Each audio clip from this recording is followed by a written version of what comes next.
Welcome back, Heat Seekers. Another amazing Wednesday night, another week of fantasy football in the books. Hopefully your team survived. Uh, as you can see, one of our team members didn't survive. We gave our boy Bryce a night off. It is his birthday, so Bryce, if you do catch us at some point, happy birthday, brother. We'll miss you, but hopefully you're enjoying your special day. With that being said, you get these two amazing, amazing faces to talk to for the next hour or so. We're here to help. We'll bring you some news and notes, and like we've been doing throughout the season, we're basically just going to hit your questions. So if you've got start-sit questions, if you've got trade questions, you've got trade analysis questions, we're here to help. But before we get into all that, Mr. Sullivan, how goes it, sir?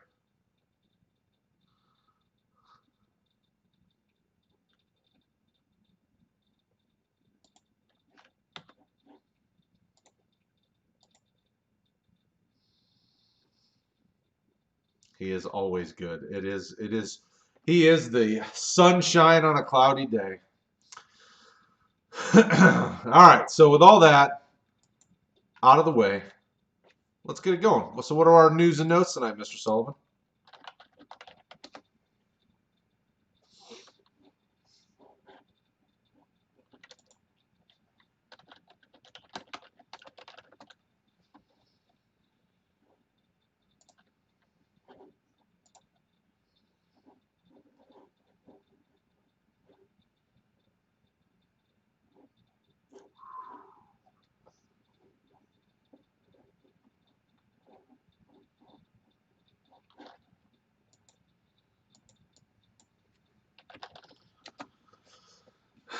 I think he has to, right?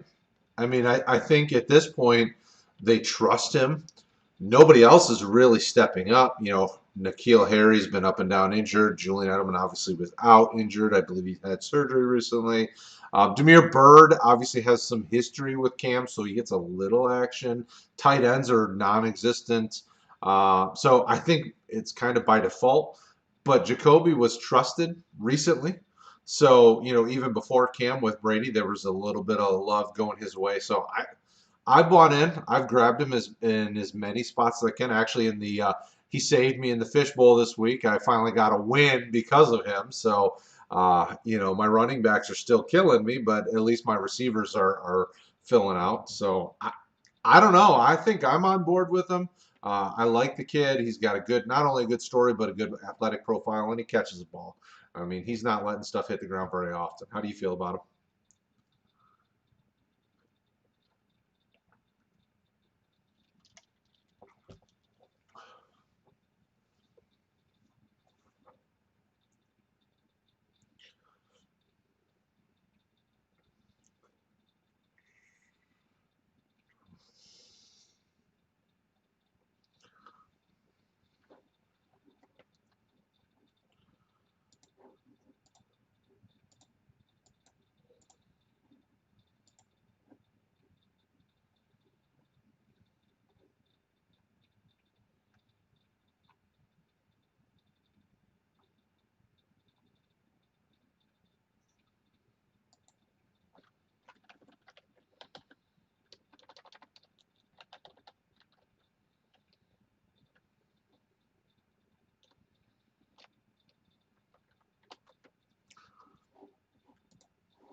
Yeah, I think he's legit. Yeah, I definitely agree. At least these last 3 weeks, he's really come on strong. Sorry, folks out there. For some reason, Sully's audio was needed to be fixed, but his audio is fixed. So you guys are going Oh, to hear him. good. You heard him just in time to say I think he's legit, and that's the important thing. We all believe Jacoby is legit, and it looks like the chat is as well. Rich over on YouTube says I scooped him up. So it looks like some Nice, folks agree. nice. Good stuff. So what else you got? Miles Sanders back at practice. This was kind of expected with the Eagles being on bye last week. Sanders missed the last couple. He is on track to return this Sunday. I would anticipate that Boston Scott is still somewhat involved in that Eagles offense. If you're the Miles Sanders owner, are you comfortable sliding him right back into your lineup against the Giants this week? I think you have to because if you probably drafted him very early, Yeah. so he's probably what, round 2, round 3 startup or redraft pick. I mean, you've been waiting and hoping for this moment to come where he gets back on the field. So I think you have to slide him back in your lineup, and especially with what's out there at running back, you're probably hurting anyway. So I'd put him in. He should still have a solid role in this offense. He'll get some passes. He'll probably get the lion's share of the carries. What are you doing with him? I think to your point exactly, the draft capital you spent on him, it's probably a second round. If you got lucky, he maybe got him at the 2-3 turn. He could be, if he didn't go running back, he could arguably be the number 1 running back on your fantasy roster. He's coming back. Hopefully he's healthy.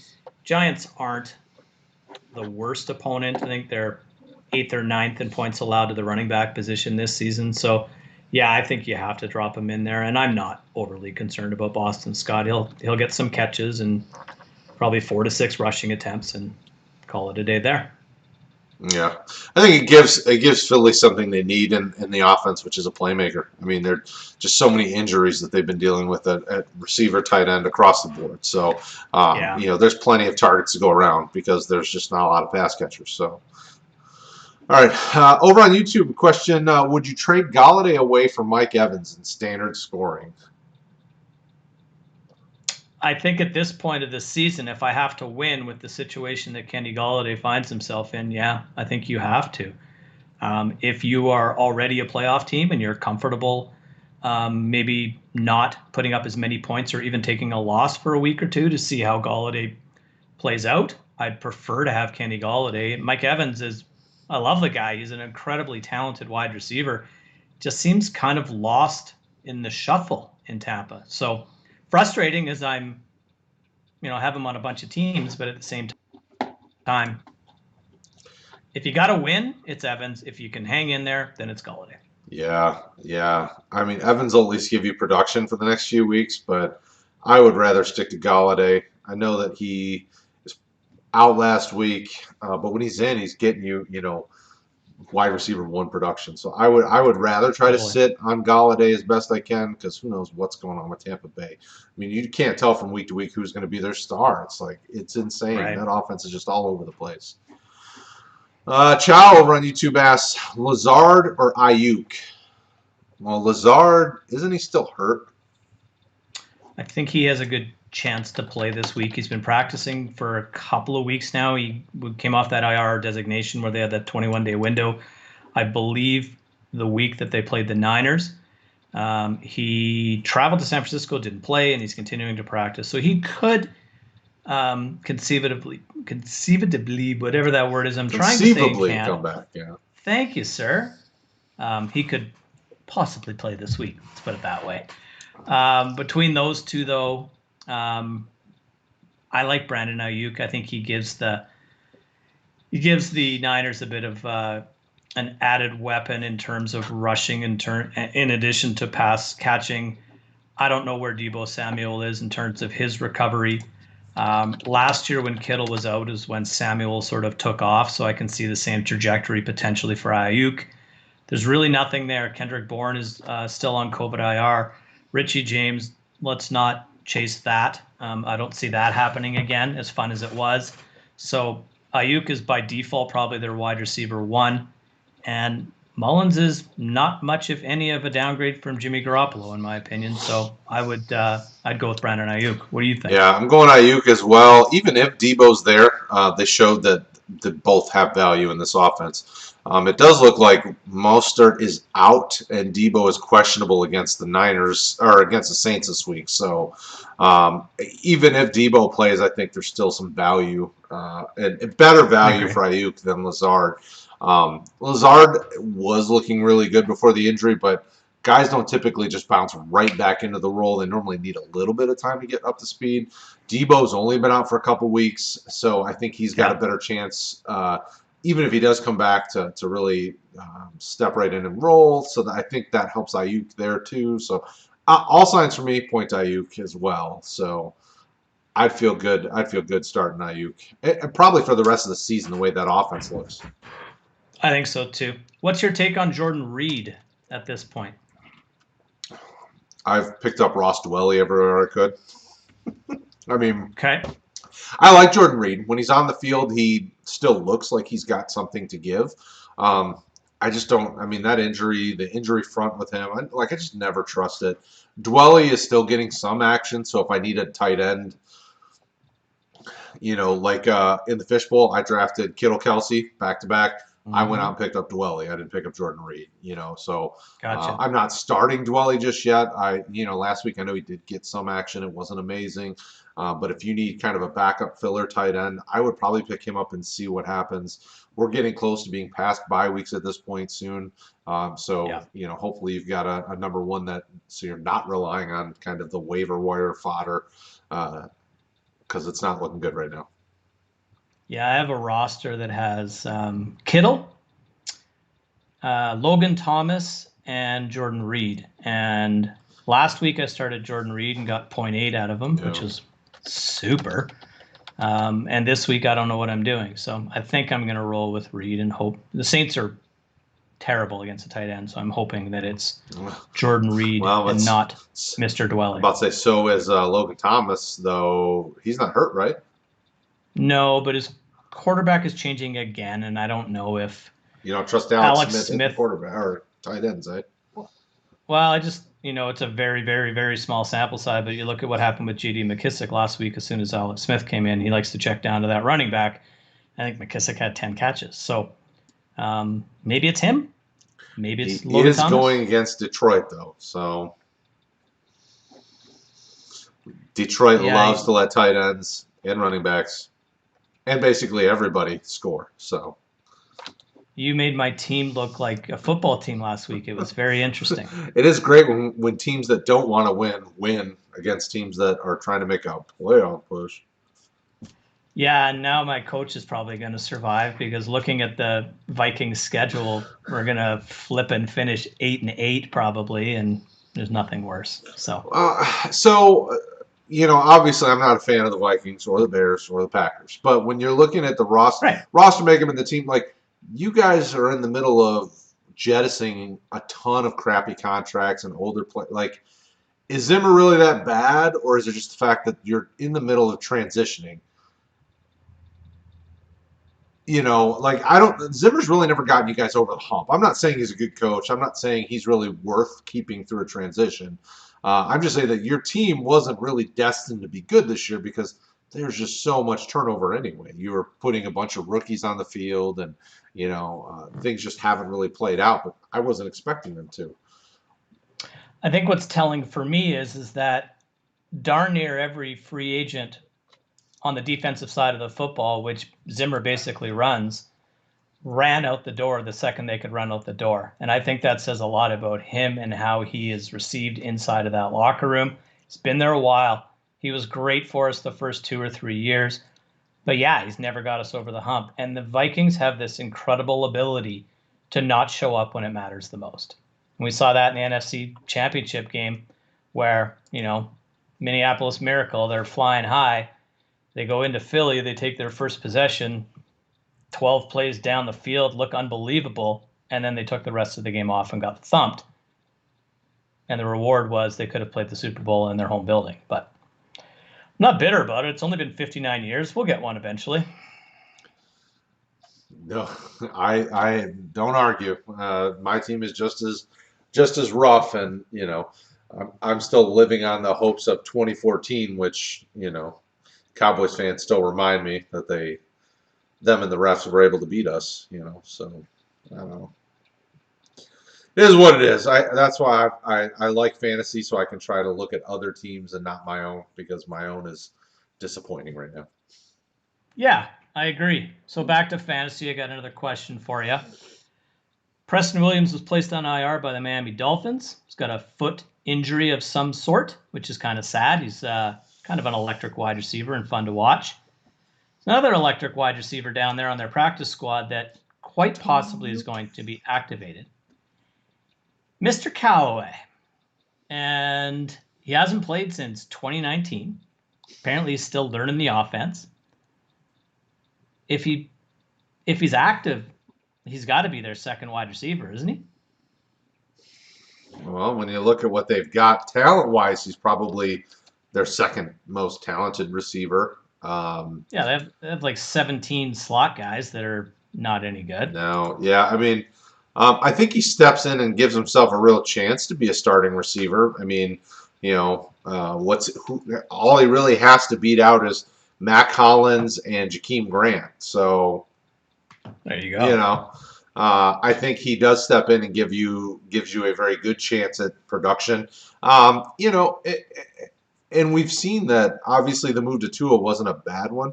I know everybody Hmm. was skeptical, but Tua's looked like the rest of these rookie quarterbacks, like they were ready to go. So I think I grabbed Antonio Callaway a few weeks ago in most of my leagues because I had extra roster spots with the massive amount of injuries. So I'm taking a chance because I trust this offense is moving in the right direction.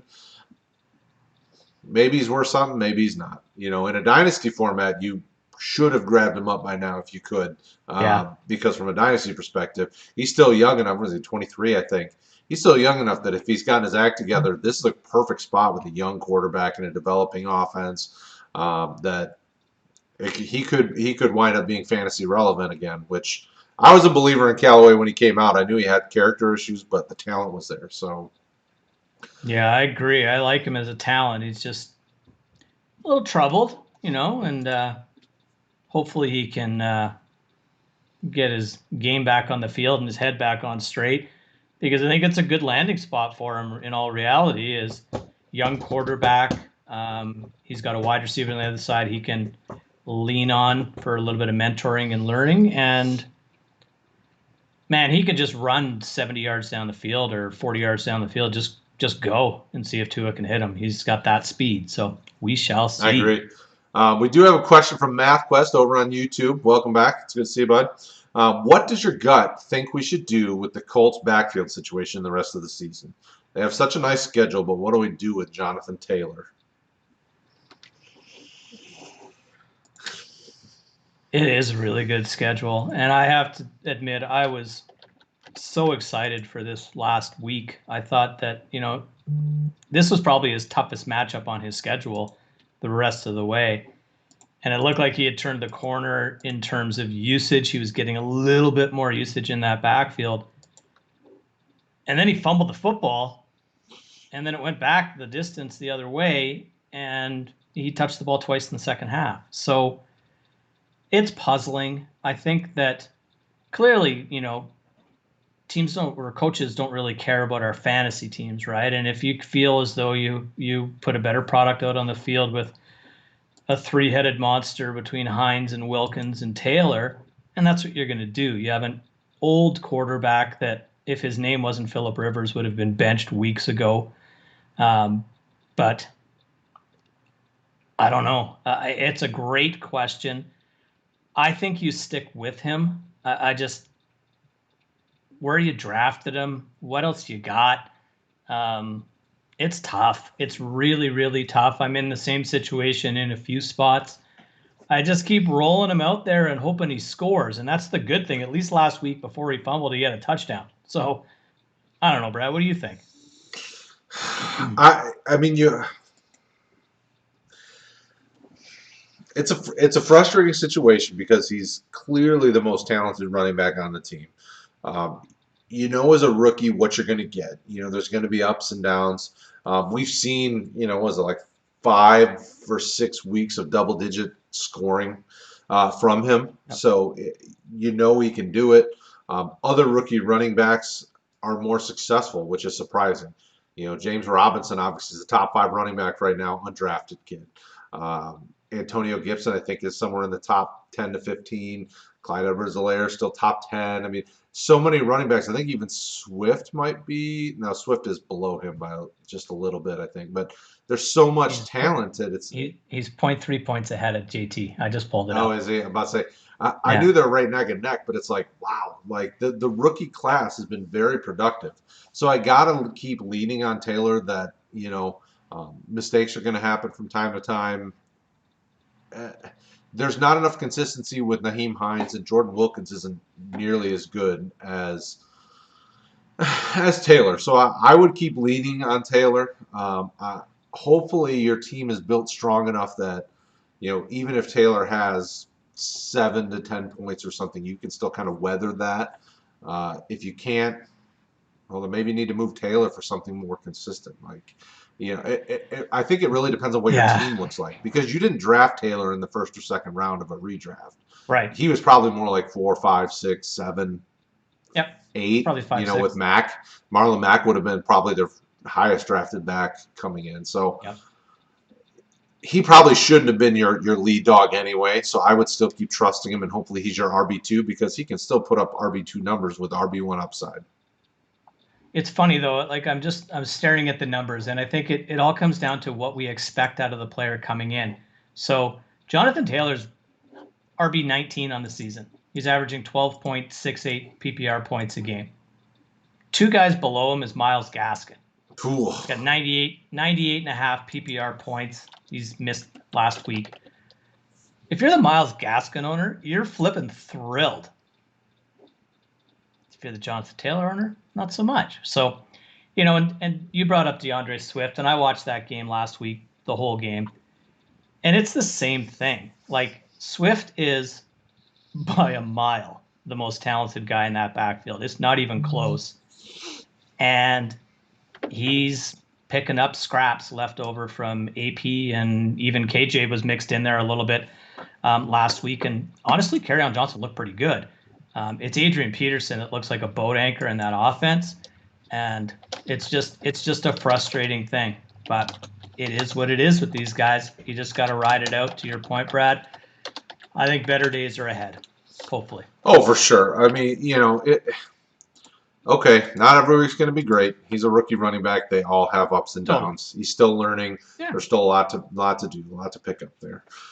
So don't give up on him just yet, MathQuest. All right, so Terrell Too Nice over on YouTube. I love that name. Very nice. Are you going with? So this is a Chargers running back situation. Tremaine Pope or Kalen Ballage? Kalen Ballage is already back down on the practice squad, so I'm guessing that Pope is healthy, but I'm still leaning Josh Kelly here. I'm still a Josh Kelly truther. I know he hasn't looked great, but he's still getting good snap shares. I got to think that at some point it pays off again in the future. But Pope, I mean, he had 1 week. I got to see a little bit more than that. But what are you thinking? Ballage is back on the practice roster. I was reading today that it's more of a numbers game than anything else, and that the window is there for him to be reactivated. I'm sorry, but it's Kalen Ballage, and I know that he had a good game last Sunday, but it's Kalen Ballage. So I'm not buying into that. Now I'm not running out and buying up a whole bunch of Pope shares either. It's got to be Joshua Kelly. Joshua Kelly's biggest obstacle right now, in my opinion, if you watch the Chargers play and even his body language, he's his own biggest enemy right now. He just looks lethargic and defeated, and he just needs something to go right. He needs to break one, or he needs to fall down in the end zone with a football or something, and I think he'll be just fine. Justin Jackson could still play this week, so there's that to factor in as well. But in all honesty, and it's not to dismiss the question because I think a lot of people are at that point now where it's Pope or Ballage. I think it's Pope because he looked okay before he was concussed and got knocked out and missed last week. I think Anthony Lynn would prefer to go that route, but it's inevitable that sooner or later Joshua Kelly's going to rise to the top, and I think if and when Austin Eckler comes back, it's going to be more Kelly and Eckler than anybody else. Mm-hmm. Yeah, I mean, and even the week that Pope had his good game, he still was. I mean, the snap shares were insane. I mean, Justin Jackson still had the most snaps in that backfield. Yeah. Then Pope had 25 and Kelly had 21. I don't know. I mean, Kelly's still sitting at almost 40% of the snap share. He's getting a very significant look each week. He hasn't had less than 21 snaps since week 1. So basically from then on, he's at 43 snaps, 23 snaps, 30, 25, 38, 21, 43 last week. So it's like they're still getting him involved. And what do his touches look like in those weeks? I don't know. I'm Like just looking at low snap double digits, counts. kind of. Let's see here. So, Sorry, no, didn't mean to make you work. always working. We never stop here at Roto Heat, right? Love it. All right. So Kelly is.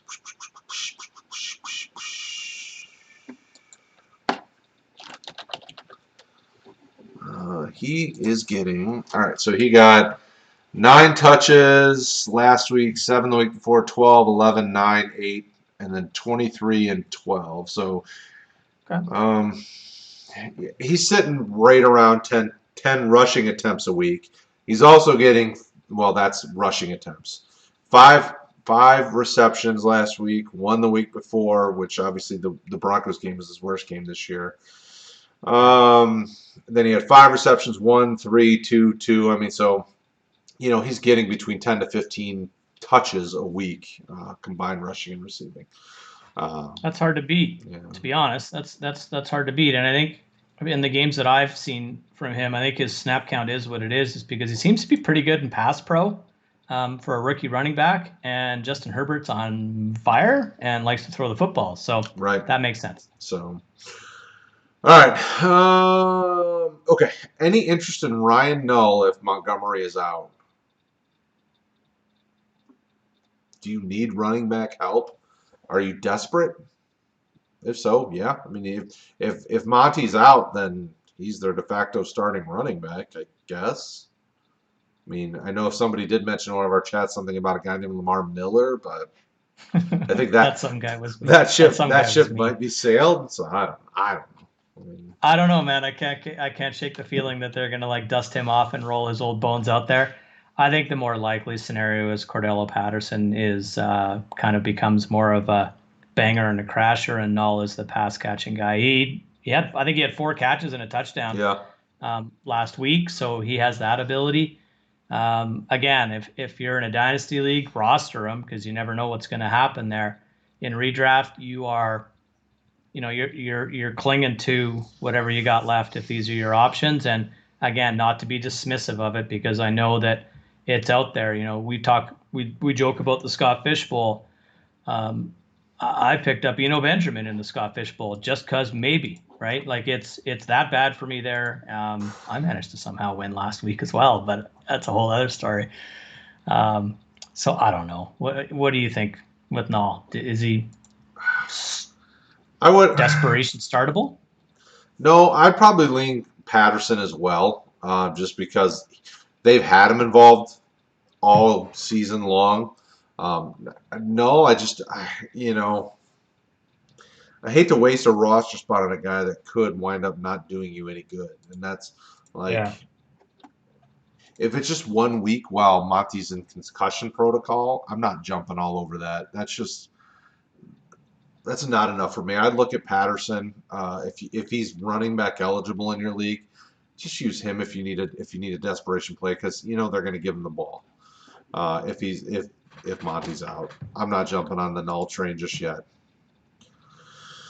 All right, so Jared Cook versus San Francisco or Jonnu Smith versus Indy. Jonnu Smith for me. Jared Cook dramatically, in my opinion, is impacted by Michael Thomas and Emmanuel Sanders coming back into that lineup. Last week was a little weird. Drew Brees threw to everybody on that offense and 2 guys on the defense and a few guys on the coaching staff. Like everybody had a catch last week. But Cook had his worst game of the season. I think he had 3 fantasy points. So Jonnu is, in my opinion, coming back from that ankle injury. And the fact that Corey Davis had nothing last week and Jonnu scored a touchdown and had another big catch before that makes it seem to me that it's kind of reverting a little bit back to earlier in the season. So Ryan Tannehill has it in his holster, the ability to carry 2 guys in his offense. I don't think he has 3 with the volume that Derrick Henry gets in that backfield. So with AJ Brown out of the lineup early in the season, Corey Davis and Jonnu looked pretty good together. Now it looks like Jonnu with AJ to me. What are your thoughts? Yeah, I'm going Jonnu too, just because Jared Cook has great games and then disappears, and I want consistency. I know a lot of folks message me about having Jonnu Smith in the lineup last week, and I said put him in. You put your best players in, and he is arguably one of the top 5 tight ends right now in fantasy. With all the injuries that are happening, he's you go with your big guns, and he's a big gun. He probably isn't going to have an amazing game this week, but I can still make the case that he gets you a touchdown and gets you something around Yeah, 40 to 60 yards receiving, and that's very fine, especially from the tight end position, especially with where we're at, bye weeks, injuries, all that stuff. So, totally. all right. So, Sean Dean over on YouTube. Antonio Gibson versus Detroit or Josh Jacobs versus Denver in PPR. Jacobs is, I mean, he's a beast, so I would go Jacobs.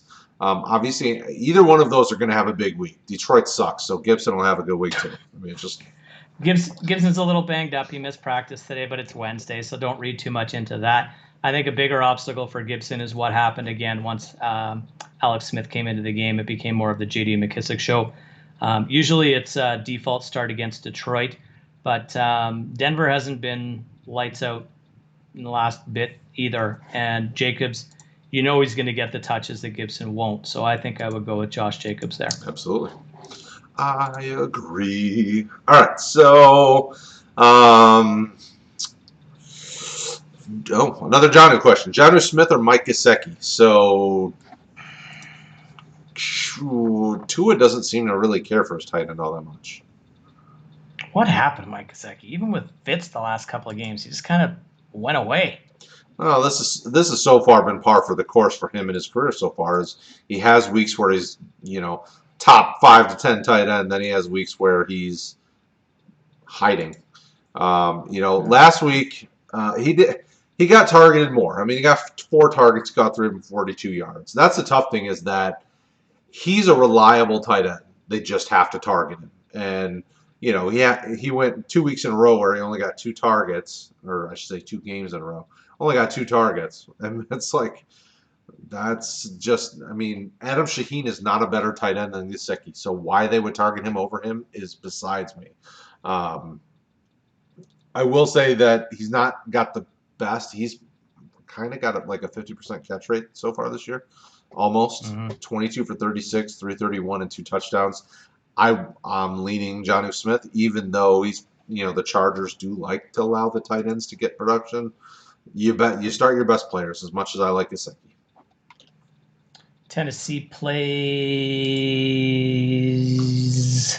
Indy? somebody, hey? Oh, Thursday night against Indy. Yeah, that's what I was thinking. I was thinking Indy. So division matchups are always tough, but it is tough. I think you just got to go with. I think this is.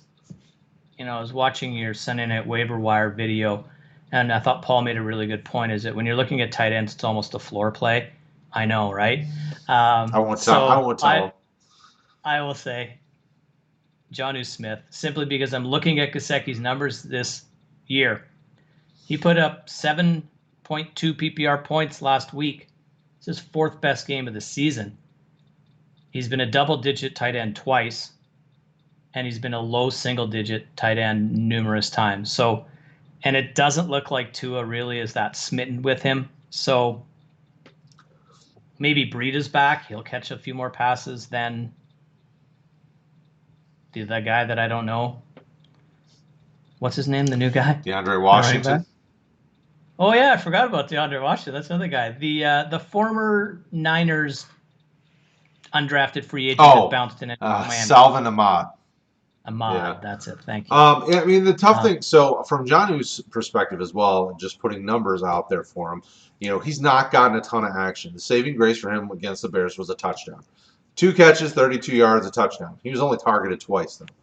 Week before, 2 catches, 29 yards on 2 targets. The week before that, the 2 weeks before those, so against the Texans and the Steelers, 2 catches for 22 yards between those 2 games. I mean, he's not had a lot of good games here recently, but he's also been fighting through injury. He's fought some very strong defenses against the tight end. Steelers, Bears. Those are tough matchups. He obviously is 50-50. Against the Steelers, he put up a dud, 1.9 points, or depending on your scoring.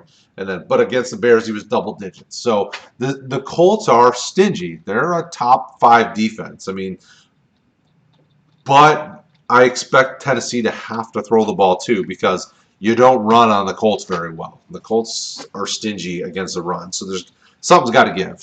So I would lean against um, Smith in all the cases so far, but know that I could very well be wrong. He could easily put up less than 5 points. I mean, it's My rankings, for whatever they're worth, I have Jonnu at 12 and Gasecki at 19 this week. I'm not comfortable with either one. yeah. I mean, Indy's tough matchup. a beast. Second lowest tight end or points allowed to the tight end this year. So Yep.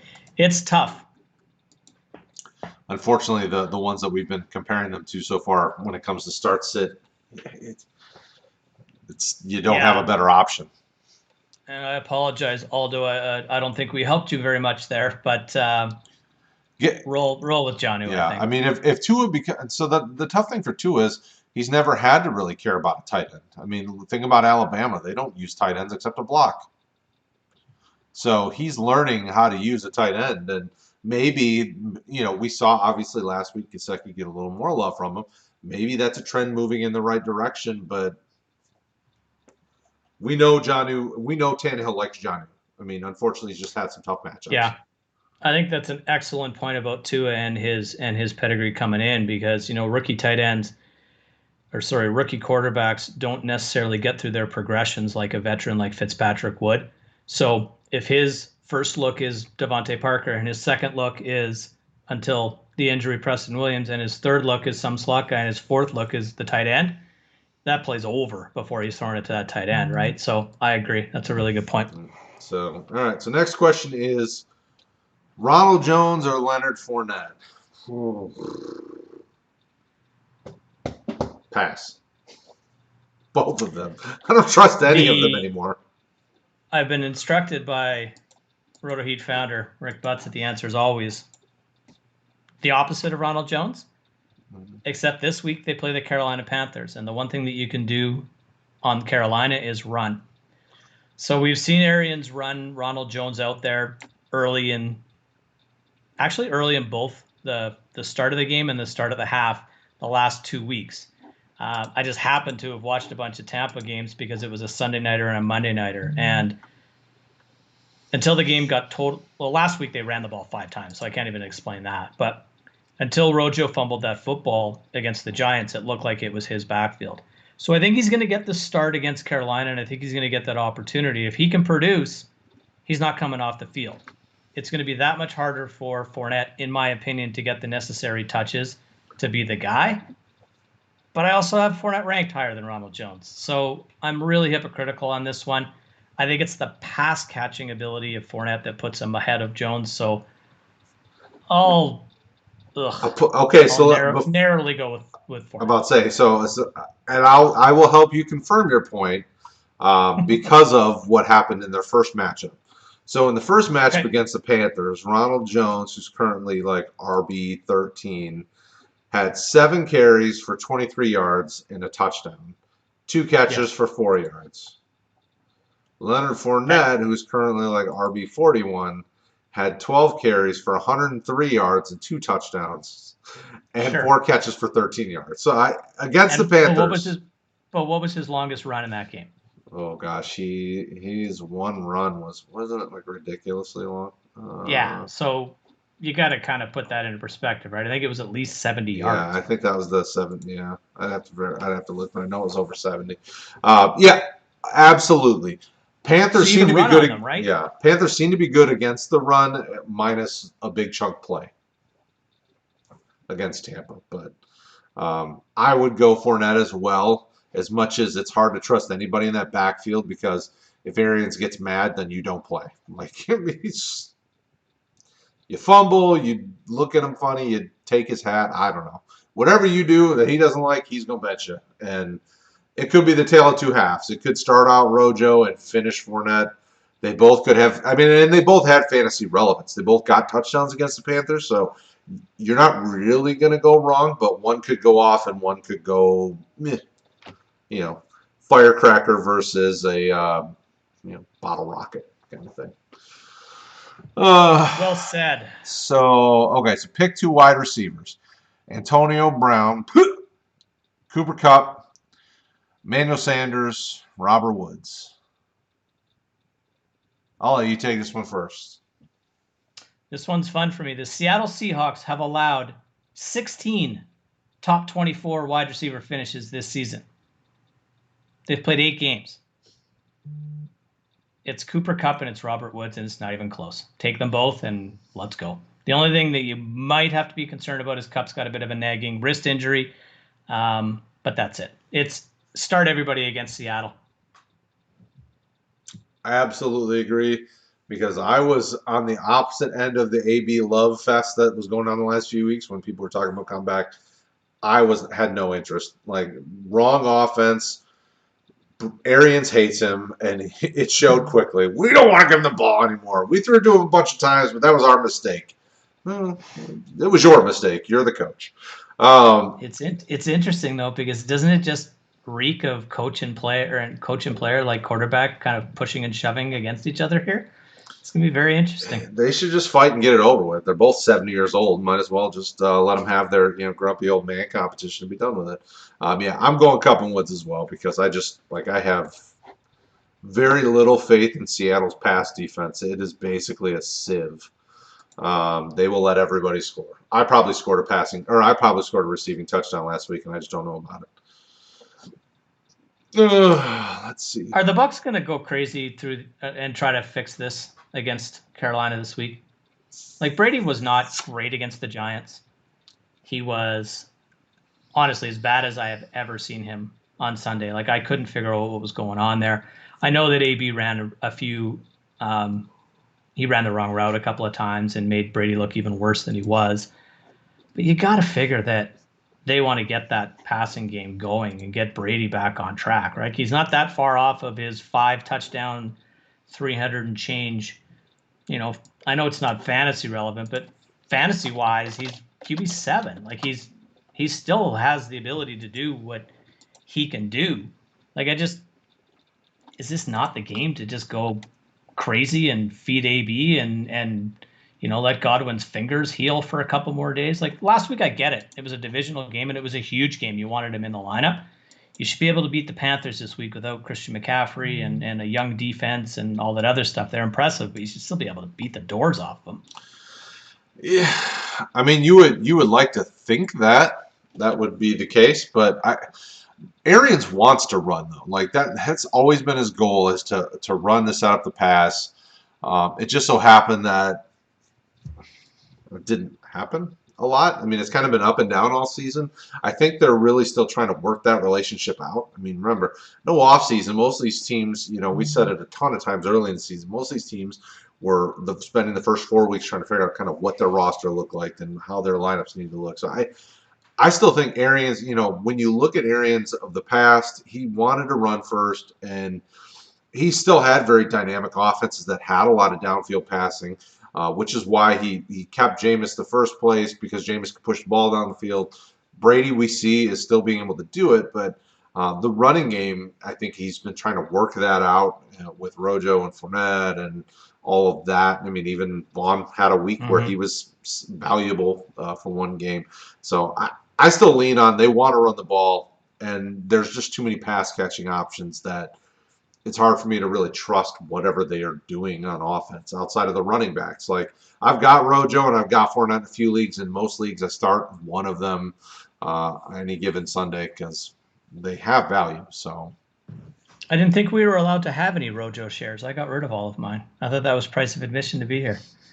I remember I wrote an article in the offseason about why I was pleasantly surprised about Rojo's 1,000-yard campaign last year, and he's on pace to do another 1,000-yard campaign. I mean, I think my favorite. Oh, go ahead. Yeah, my favorite Rojo story is I had one share, and the guy I traded it to, his name is Rick Butts. I don't know what he did with him, but that's where I traded him. So I've got Rojo in the fishbowl. He's like the only running back that's consistently getting me production. Like your MVP? Austin Eckler is still on IR, but I did grab J.D. McKissick a few weeks back, so he's been helping me out. Very nice. McKissick and Rojo are my running backs. It's like this is a dumpster fire, but I've started winning again, so maybe I figured out some way to make it work. I've got a couple Rojo shares in a few leagues. I don't try to get them, and if I have them, I've tried to trade him when he's been hot. But most people are either hot or cold on him. So We like to poke fun at Mr. Ronald Jones, but the reality is, like, what round? This is a redraft show. What round did you pick up Ronald Jones this year? 8, 9? uh, Like it'd have been late, right? yeah, let me see here. So I'm gonna tell you where I picked him up in the Okay. Fishy Bowl because that's where I'm at right now. So let's see here. League draft results. Let's see here. Oh, Christian McCaffrey went number 1 overall. That's going well for his Yeah. owner. 99% of leagues, right? And probably going pretty good for the number 2 guy as well. I got him at the 804. There you go. So Just before he is. one pick before Darius Geis. It's crazy, right? And I know Fish has got some pretty unique and interesting scoring Right. to it, but in just general, PPR scoring, Ronald Jones, an 8th round running back, is 2 points behind James Conner being a top 12 running back with inconsistent usage. So we like to poke fun at the guy, but holy cow, like there are Ronald Jones truthers in our Facebook community that I like to have fun with from time to time, but good for them and good for him. He's doing okay this year. Yeah. I mean, I don't. I know he was fine last year. He had a 1,000-yard campaign. This year, he's giving you production most weeks, so I don't really have an issue with him. He's not a guy. I mean, obviously, he's a very divisive figure in fantasy, but if I need help, I have no problem throwing Rojo in my lineups and just going with it. If you need running back help this year, Yeah. he's good. And I could even make the case that he's still on this team next year, and it's kind of him and Vaughn as kind of the 1-2 punch because Fournette just doesn't seem like he's probably going to stick around. Would be my guess, at least if I was a betting man, at least. So you still have hope for Keyshawn Vaughn? Oh yeah, for sure. I expected him to take time as a rookie anyway, just because rookie running back from Vanderbilt. Like, there's a lot of things that I expected him, especially in Bruce Arians type offense. I don't really think he'd be able to come in and just kind of get rolling quickly, especially with no offseason and what Arians asks running backs to do, and then they get Fournette. I'm like, Arians is trying to win now. You can tell he's trying to win now. Getting Brady and Gronk and AB and all these things. Yeah. So it's like a rookie running back doesn't really scream win now play for a guy. So I'm still a buyer on Vaughn in the dynasty community. I got a ton of them, and it's painful this year where I took him. But most of our drafts are early, right around after the NFL draft. So that was pre-McCoy and pre-Fournette and pre all this other garbage. So I took him at the back end of the first round in a lot of spots, and it took him ahead of Higgins and Jefferson and guys like that. And it's just I know, me too. Me too. But it is what it is. So yeah, I mean, running back is always a premium play in fantasy, so they always go higher, and sometimes it plays out well, and sometimes it backfires. And in 3 to 5 years, things may look a little different. Maybe Vaughn sparks and things look well for him because he's a good running back. It's just it's rough. good stuff. All right, so Clutchful, he's talking about your team. He's trying to trade Adam Thielen. Who should I target, or who can I get for him?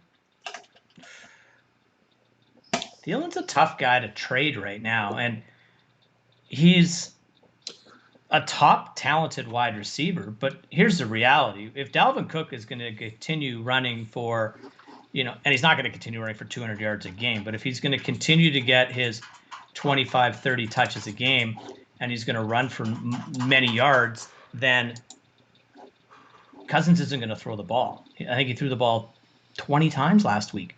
He had 13 completions. So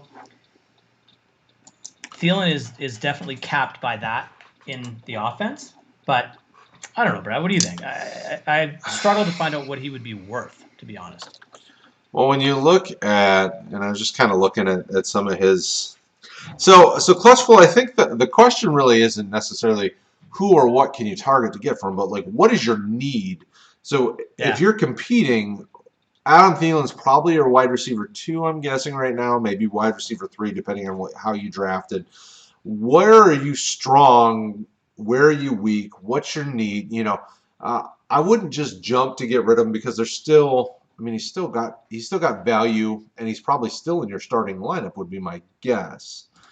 From the wide receiver position, I know he's still one of the top. I think he's a wide receiver 2 right now in scoring. Yeah, he's right around wide receiver 15. He obviously has had a couple Yep. of down weeks, but Dalvin Cook's running for 7,000 yards in 2 games. I mean, you don't have to pass the ball when the running game's going bonkers.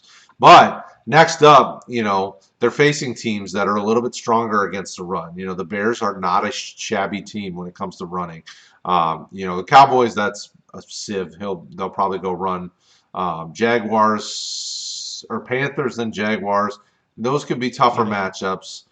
Come fantasy playoff time, though, they're facing teams where they're going to have to throw the ball more. So Thielen's not a guy I'm jumping to sell unless somebody's willing to give you an upgrade at a position that you're struggling with.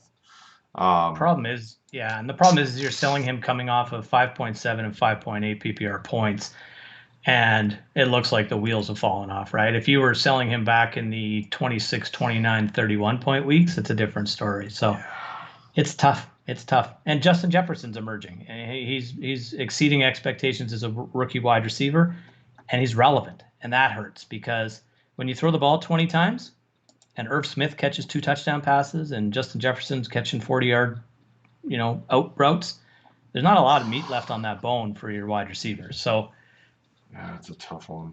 Gosh, and it's no coincidence that the Vikings are winning and throwing less. Yeah. It's what they want to do more than anything. Yeah, very true. So that's a tough one. I don't envy anybody in that position because that's a lot to. That's a lot to. It's nice that they guaranteed $84 million to a quarterback that they don't really want to throw the football, but that's a whole other story and a whole other show. We could go on a dangerous cycle talking about quarterbacks and all that. Start breaking things in here pretty soon. Yeah, it'll get ugly fast. So, Clutchful, I don't think we have a good answer for you. I don't think that we can say, well, you could trade Adam Thielen for X, Y, and Z player. I think you have to analyze your team needs. You only should trade a guy who's probably starting for you for an upgrade at a position. So, if you need tight end help, send Thielen to maybe you talk to the Jonnu Smith owner who's had a few down weeks. Hey, what if I give you Thielen for Smith? I don't know that he'd do it, but maybe that the conversation starts there. Or if you need running back help, go to the guy who owns J.D. McKissick and say, hey, I'll give you Thielen for McKissick and a wide receiver depth piece, Yep, absolutely. In redraft, and all you're bets totally are off. right. Just do it. Yep. So, all right. So, pick 3. A.J. Brown, Mike Thomas, Allen Robinson, or Keenan Allen. I think it kind of speaks for itself. A.J. Brown's healthy, right? Man, those are 4 good choices. Who are you sitting? I'm guessing Michael Thomas, right? That's a tough matchup against San Fran's secondary. Michael Thomas? You can't sit Michael Thomas. You don't think so?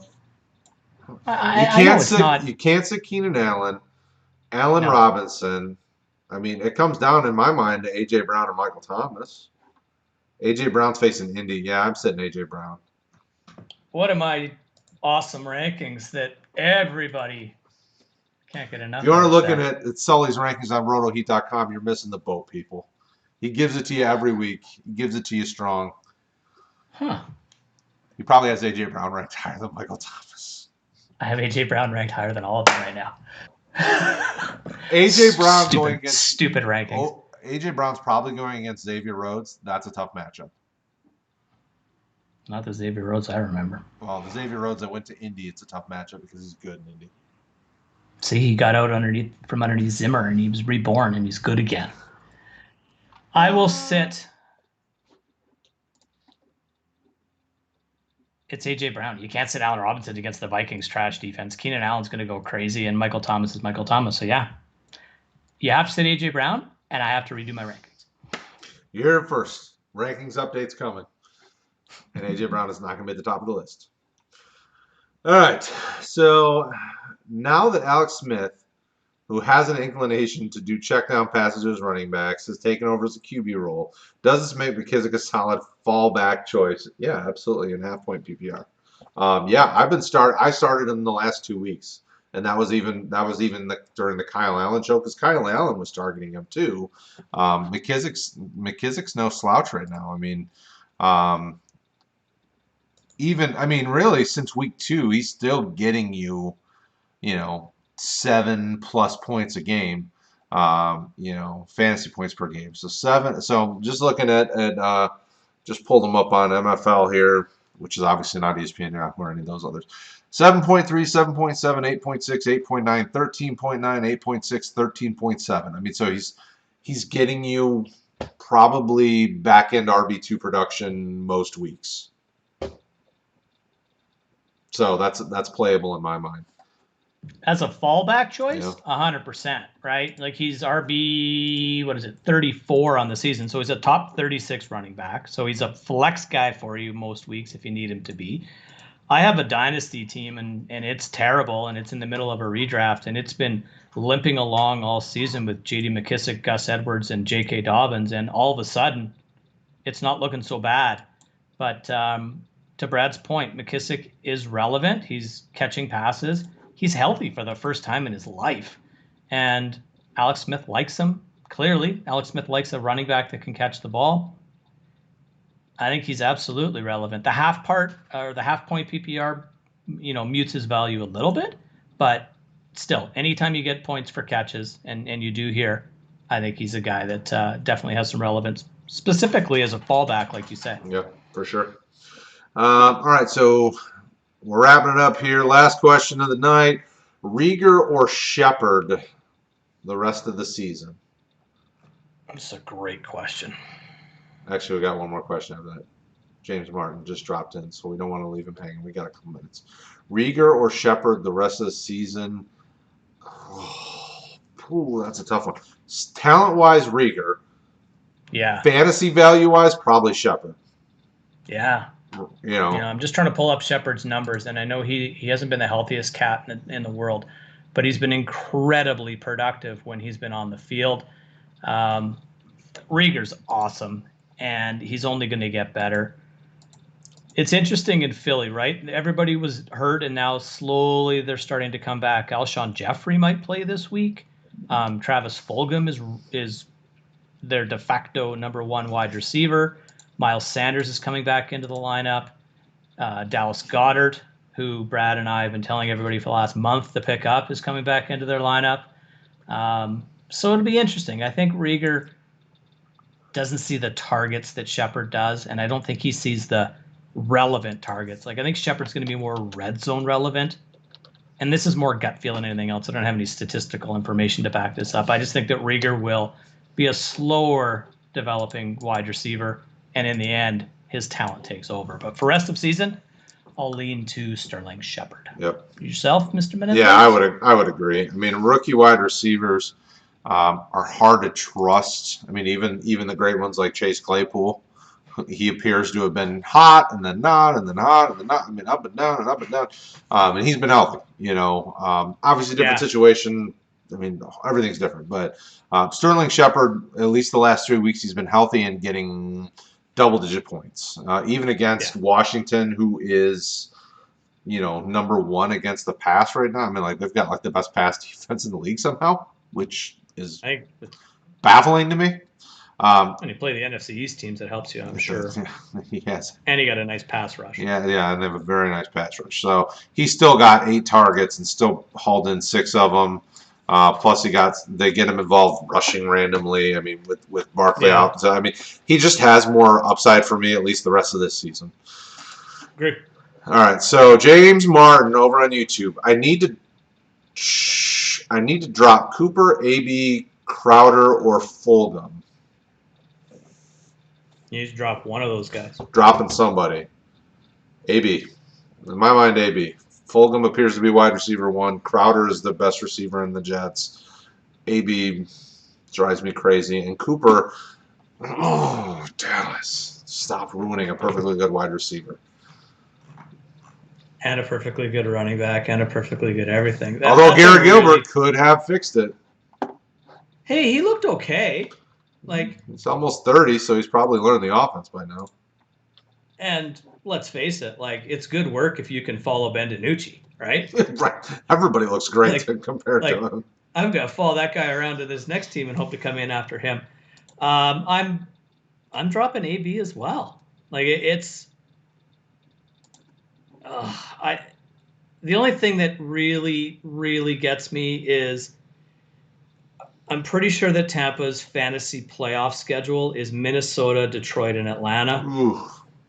And if he gets his wheels rolling, AB could be the number one overall scoring wide receiver if he can figure this stuff out. But for right now, man, I think that's the guy you got to drop. Like, really? Like, you don't have anybody else you can drop? That's a good team. Yeah, I'd be I think, looking elsewhere if it's remotely possible, just and and because. and trade somebody. Don't drop them. You have to be able to, even if you 2-for-1 these guys, right? Like if you turn Cooper and Crowder into something as a running back upgrade or something along those lines. Yeah, for sure. So, all right. So that's it, people. We appreciate you guys hanging out with us. If you've enjoyed this video, don't forget to like, subscribe, hit the notification icon. Tell your neighbor, your mother, your grandmother, whoever else to check out rotoheat.com. Come over here to YouTube. Show some love. Sunday morning is the ultimate place for your start sits. Rick and our boy Bryce tend to be on there Sunday mornings pregame to help you out with your questions. The team here at Roto Heat loves to help. We're here to help make your fantasy season successful. So hit us up, do all the things, show a little love, and we'll talk to you guys next week.